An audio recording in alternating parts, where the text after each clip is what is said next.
Good evening, ladies and gentlemen, distinguished guests.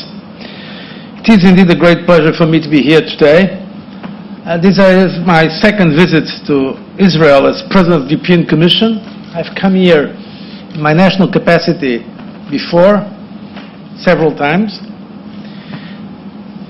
Any visitor is struck by the dynamic, outward-looking nature of this country and its economy, the combination of modernity and tradition, and the thriving civil society. Israel is a startup nation that already became a global brand. I have seen a bit of all of that today, visiting the Weizmann Institute, the Hebrew University of Jerusalem, and some of your country's most prominent scientists, witnessing with Prime Minister Netanyahu the signing of the memorandum ensuring Israel's participation in Europe's Horizon 2020 research program. This is a program for excellence in research. It's indeed, with 80 billion euros, one of the biggest funding programs for research in the world, and I'm happy that we could come to an agreement how to associate Israel to this very important project.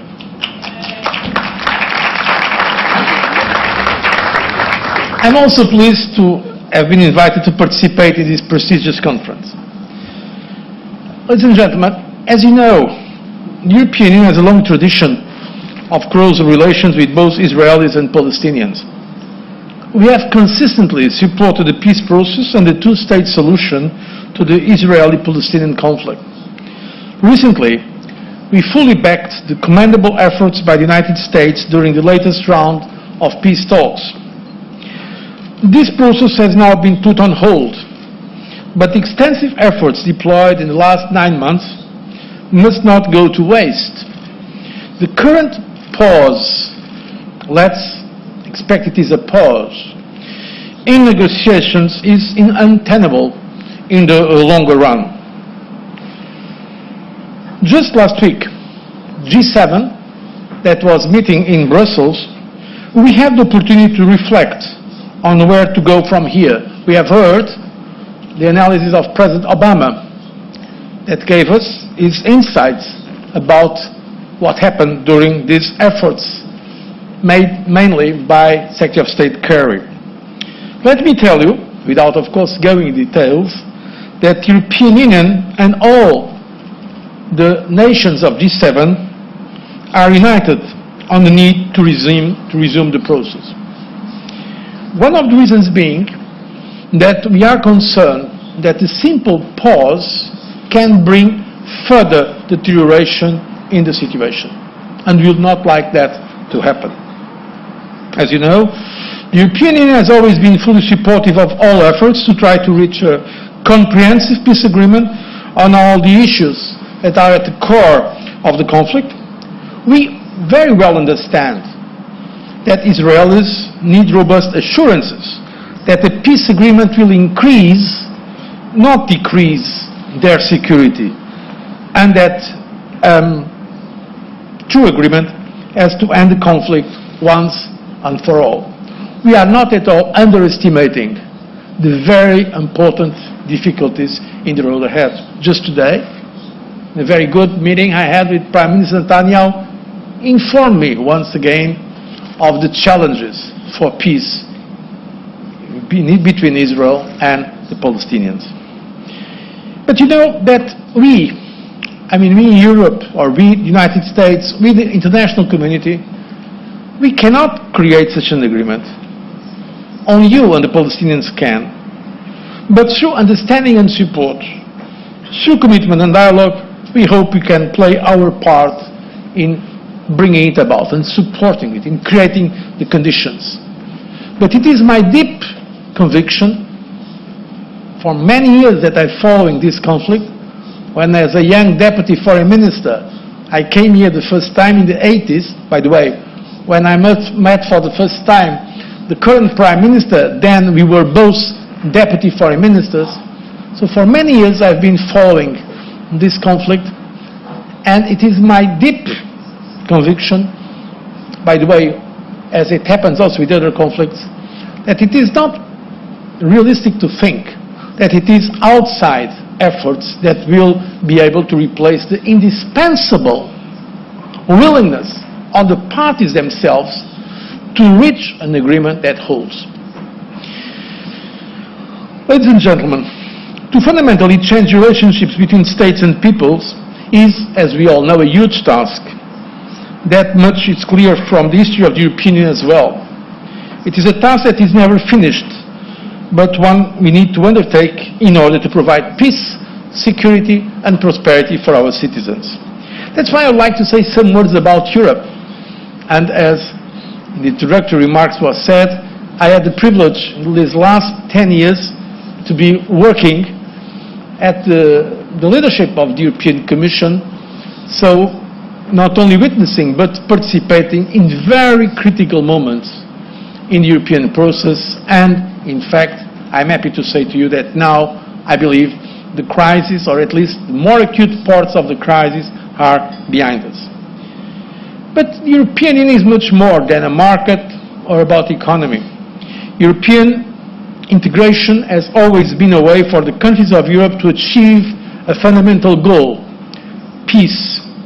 And I think the logic behind it is as valid today as it was at the beginning of the process.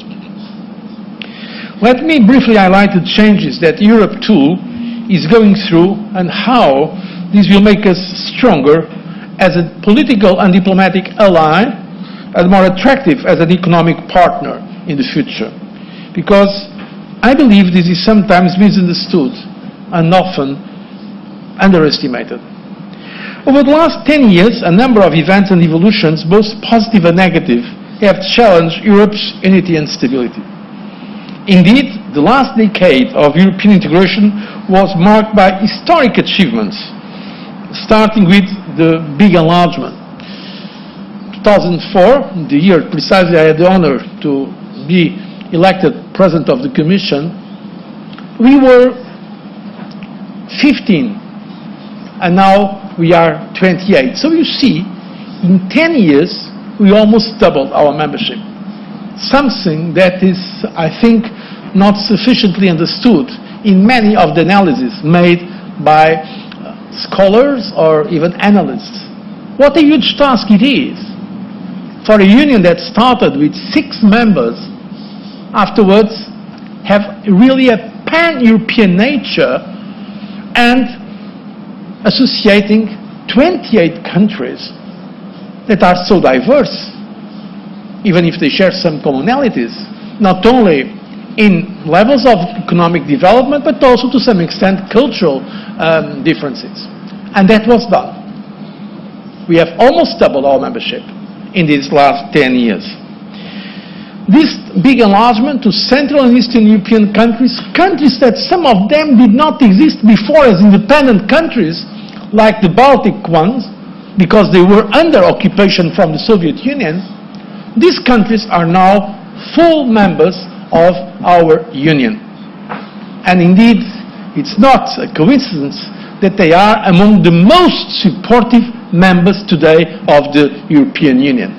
And for instance, doing everything they can to join the euro and integrating the more intimate core of the European integration. But it was also this 10-year period marked by very important challenges. And I think it was certainly the biggest financial crisis and economic crisis since the beginning of the European integration in the 50s. Most recently, since 2008, the financial crash that turned the sovereign debt crisis and the financial crisis into an economic and social crisis. It was a momentous stress test for the solidity of the European Union and for the single currency, the euro, particularly. It required exceptional measures to address it, including the creation of completely new policy instruments and solidarity mechanisms. And we have proven, I think I can say now, I've said it before, but to be honest, when in the G8, at that time it was G8, or in the G20, or sometimes in public occasions, not only in Europe, but in the United States, or in Japan, or China, or Russia, we were saying that we are going to get out of this existential crisis regarding the euro, I saw many people with skepticism. I think the extraordinary resilience of the European Union has been underestimated. And that was not a proper understanding of the level of economic interdependence on one side and political determination on the other. I remember many analysts, economic and financial analysts, making easy bets on the end of the euro, or some countries leaving the euro. Precisely because, in my opinion, they have not given all the consideration they should have given to these factors I just mentioned. And the reality is that, contrary to what is now conventional wisdom, when you read the press, for instance, there were more steps for further integration and not for disintegration. The latest developments in the European Union, and specifically in the euro area, were, after the creation of the euro, the most significant ones in terms of sharing competences, sharing sovereignty at European level. The European Commission got powers that, by the way, we did not ask, that are unprecedented. We are now the centerpiece, as a supranational institution, of the economic governance system in the European Union, so-called European semester, having, for instance, the power to make the assessment a anteriori, ex ante, of the national budgets. That would be unthinkable some years ago. Or the European Central Bank, that today has the possibility to make the direct supervision of all the banks in the euro area. That would be unthinkable some years ago. So you see that in spite of all the talk, there was unanimity in the euro area, and with the support of the other members of the European Union, to go for further integration in the euro area. And why? Precisely because it was clear, and it was not just a demand for the more integrationist forces, it was a demand from the markets to give sustainability and credibility to a common currency, that more steps of economic, monetary, but also political union were necessary. This is something that you usually don't find in the more popular analysis of what happened recently in the European Union. So I can tell you, based on experience and facts, that during this crisis, the forces of integration proved to be stronger than the forces of disintegration. In a minute, I will say the difficulties that exist as well, namely in terms of the public acceptance of it. But it's important to note that from all political leaders in all countries, there were a support to more integration, namely in the euro area, but not only in the euro area. Contrary to common predictions regularly heard over the last few years, not a single country has left the monetary union. And you know all the talk there was about the so-called Greek exit. But instead, other countries decided to enter it, namely Latvia, 1st of January this year, and Lithuania is expected to join 1st of January next year. And probably it's not a coincidence that those two Baltic countries, apart from Estonia, that is already a member of the euro area, want so much to come at the center of the European integration. So, I'm saying this to this mostly Israeli audience because I think it is important to analyze the trend and not what is the news of the day in terms of the dramatization of some lack of consensus on specific issues. So the important thing to draw from this process is that the decision to enlarge and deepen at the same time, something a lot of people doubt was possible 10 years ago, was clearly the right course to take. This is what gives us an edge. For instance, in trade negotiations, we are by far now the biggest trade bloc in the world, where we take the lead globally. This is also what enables us to take a stand internationally. For instance, in the painful deadlock over Ukraine, where a European Union speaking with one voice and acting as one is decisive to influence the equation and ensure respect for international law. That is indeed important to understand that in the most critical moments, the Ukrainian people, namely Ukrainian young people, were waving the European flag because they want to feel closer to the European Union, and not only to the European Union, to what I could call probably it's not so much fashionable now, but the Western way of life. This is what these people want. They want to come closer to us and not to have a position in some kind of a vacuum. But, and there is always a but, and I want to be honest and objective in my assessment. As the outcome of the last month's European elections has shown, these momentous changes have also caused anxiety. In Germany, there is a good word to translate this angst amongst many of our citizens. In a democracy, doing the right thing is not enough. You also have to convince citizens that it is right, that it is to their advantage. And that's the issue. We have seen very high levels of unemployment. There is fear about globalization. There is a perception in many quarters in Europe, I don't know how it is exactly in Israel, but in Europe it's certainly the case, that the elites no longer provide competent solutions. Not only the political elites or the party elites, also the financial elites. And this is the fertile ground for populism. Populism that has many faces, from strong protectionism to naked nationalism to other more extreme forms that I will comment in a minute. And so this is why we really need, I personally believe this is not just for us in Europe. Other parts of the world have this kind of challenge, and we see here and there the rise of populistic, ultranationalistic forces that have an agenda in common, basically an agenda against the others. The idea that we can find identity against the others. Not an open identity, but identities that are not the kind of embracing identity. Just today in a speech I made in the Hebrew University of Jerusalem, I made a reference to something for me it's very important. It's a great tradition of Jewish thinking, namely traditional secular Jewish thinking. So many great Jewish thinkers, contribution they made for a cosmopolitan view.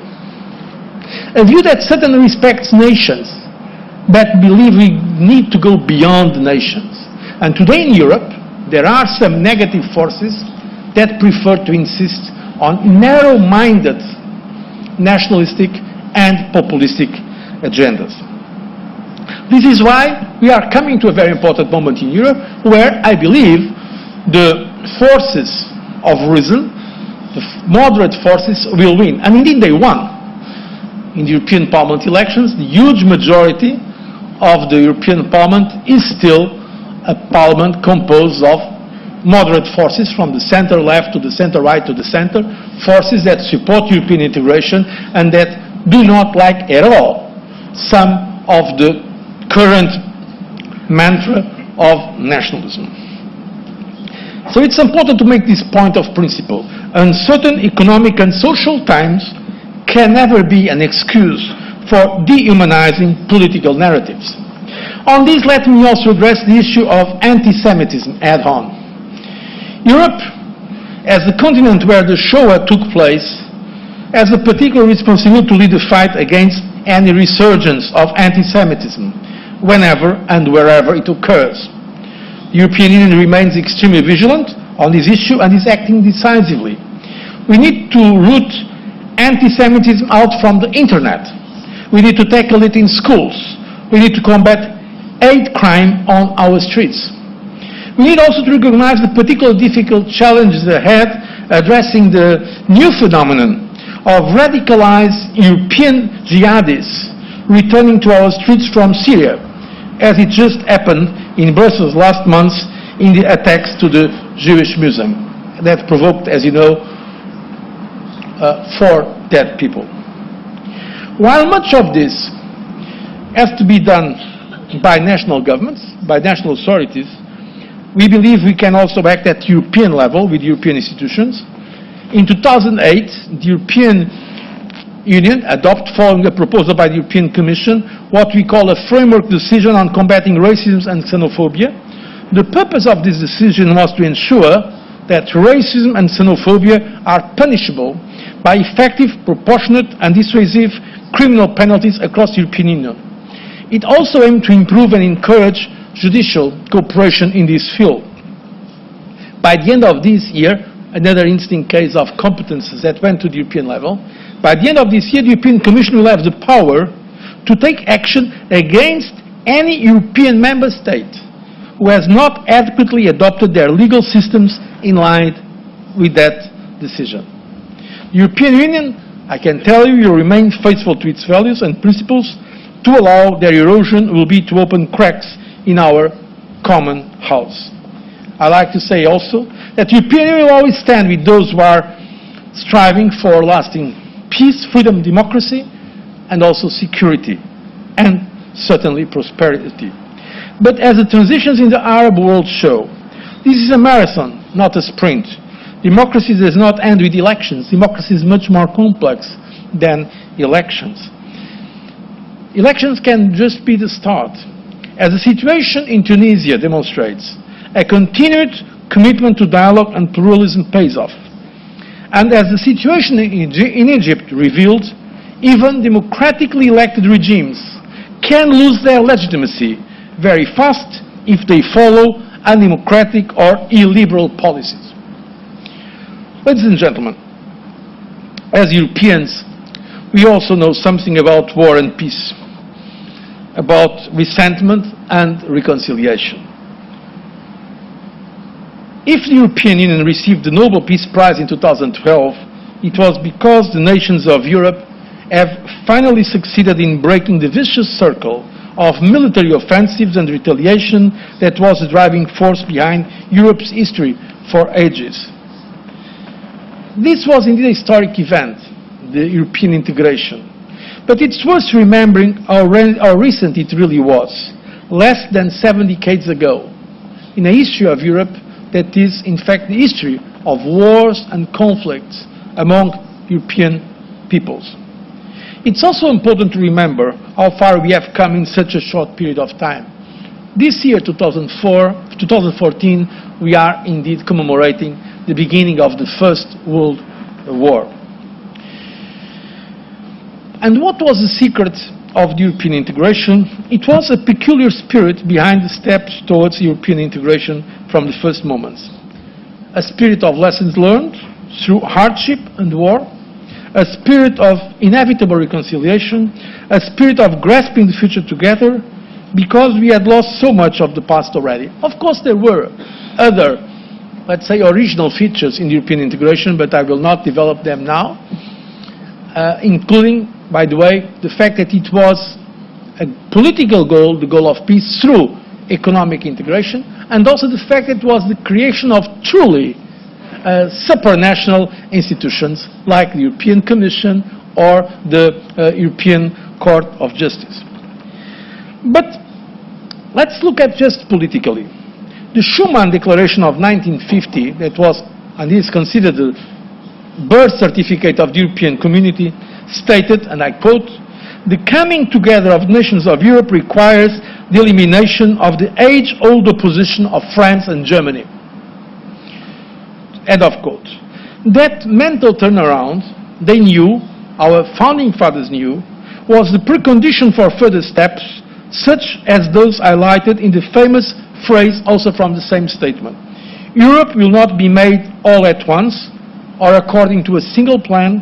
It will be built through concrete achievements which first create a de facto solidarity. End of quote. I mention this because some of those elements, we believe, are present in the Middle East process as well. Difficult but inevitable steps towards reconciliation that need to be taken. Age-old oppositions that need to be addressed. Concrete achievements that serve to rebuild trust. And only in that way a common future that can be crafted by the peoples themselves. So it is important inspiration. In the acceptance speech of the Nobel Peace Prize that I had the honor to give representing the European Union, I started the speech by quoting Spinoza. Just today I had the great pleasure to see that Prime Minister Netanyahu, like myself, is a great admirer of Spinoza, a Jewish and one of the biggest, most interesting minds ever, in my opinion. He speaks about peace as a state of mind. But we need more than the state of mind. We need concrete achievements, and at least in a difficult moment we need to avoid steps that will put us go backwards and not in front in our way for peace. In light of current instability in the region, peace and comprehensive detente are the real strategic assets, we believe, for Israel in security terms, but also in terms of Israeli integration into the region. Several peace initiatives have already explored multiple options for the final status issues. Blueprints of peace plans are on the table. What is needed now is political courage on both sides to take decisive steps. It is clear that required concessions will be painful, that some will not like them, but we believe the two sides need to make a bet on peace.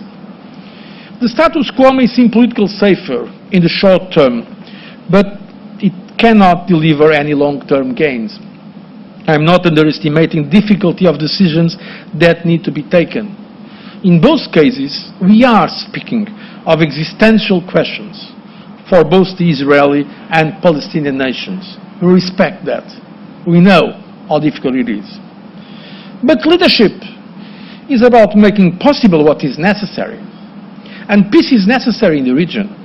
Security for Israel and a state for the Palestinians are, I think, moral imperatives for the international community. Meanwhile, no actions should be taken that will jeopardize the viability of a two-state solution. We are deeply concerned that continued settlement activity renders more remote the two-state solution that is in Israel's fundamental interest. We believe it would also be in the overall interest of future peace that both Israeli and Palestinian leaderships are in a position to have a final deal enforced on the ground and truly embraced by populations. This is why we are of the view that in the interest of a future peace deal and of a legitimate and representative government, intra-Palestinian reconciliation, if it is under the principles set out in President Abbas' speech in Cairo in May 2011, and this precondition, I insist, is essential, should be supported.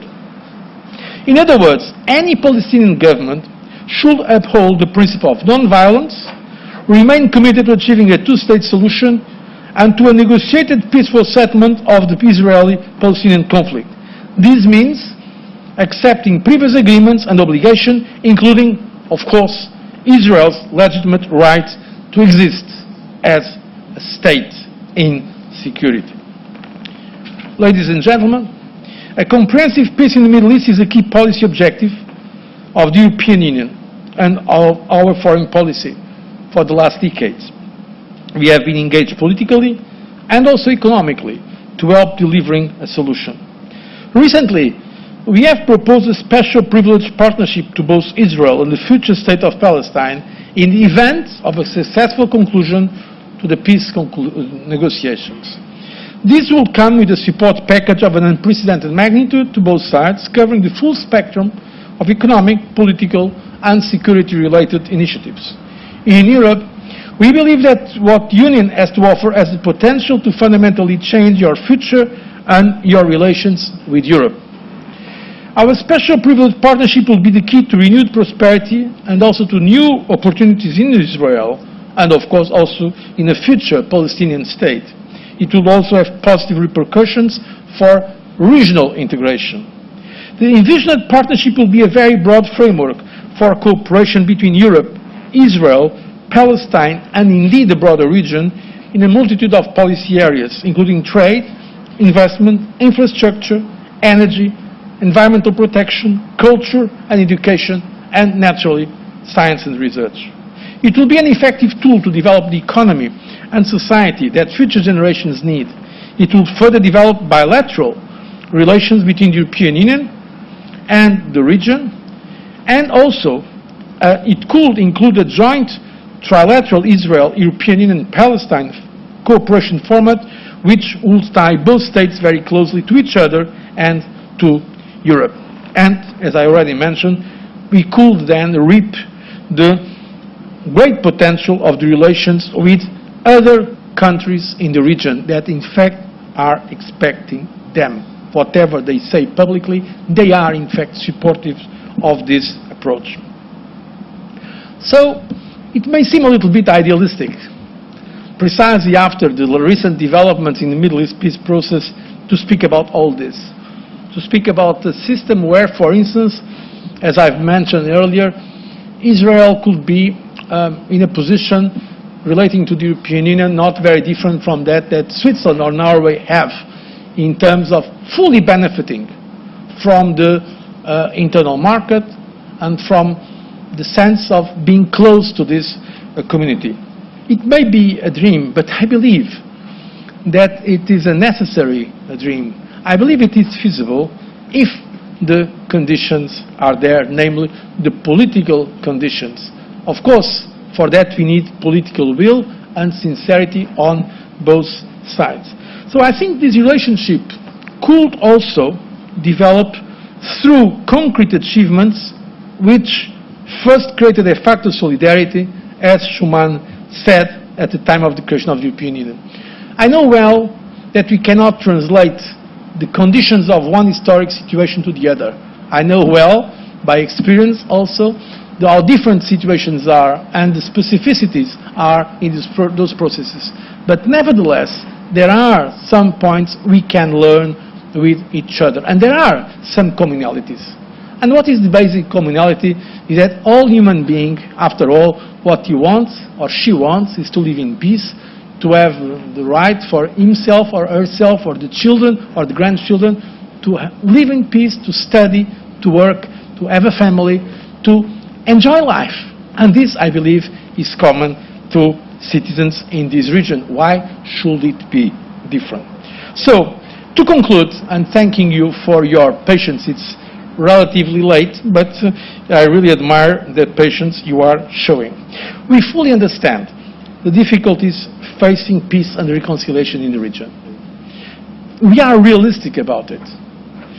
Peace between Israeli and Palestinians is not a magic wand that will solve all the problems of the Middle East overnight. We also know that the big problems of this region are not all of them deriving from this crisis. There are other deep reasons for the situation in this region.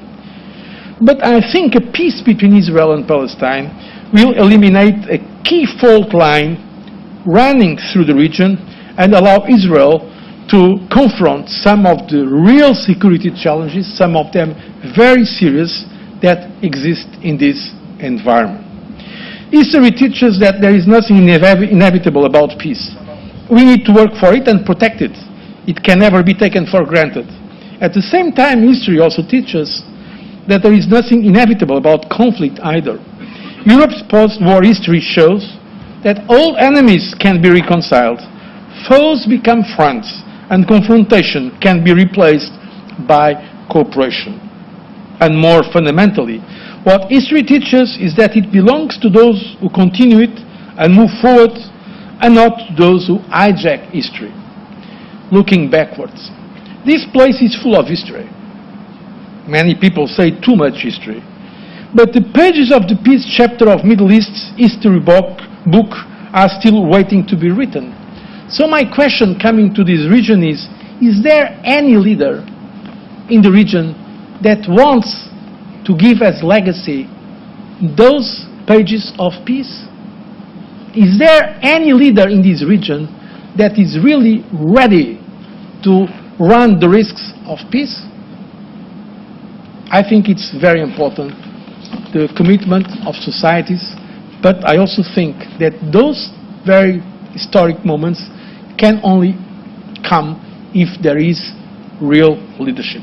That's why I like to encourage the two sides not to give up, to make the compromises needed to reach a comprehensive agreement, and to open a door to an era of peace in this country and also in the region. I thank you very much for your kind attention.